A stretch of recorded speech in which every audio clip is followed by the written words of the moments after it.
How to fix Discord disconnecting mobile. Today guys, I have the solution how to fix and solve this problem. Just watch this video till the end. So let's start. So first you have to go and open the settings of your phone. After this, go directly to apps.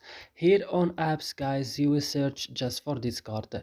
When you found Discord, just open it like this, then go to the last button or go to storage first and go to the last button, clear data. Click OK and go back and click on for stop and click OK. And the last thing is to go into Play Store and updating your Discord again. And that's it guys, I hope this video is helpful for you. Don't forget to like, also subscribe in our channel. See you in another video.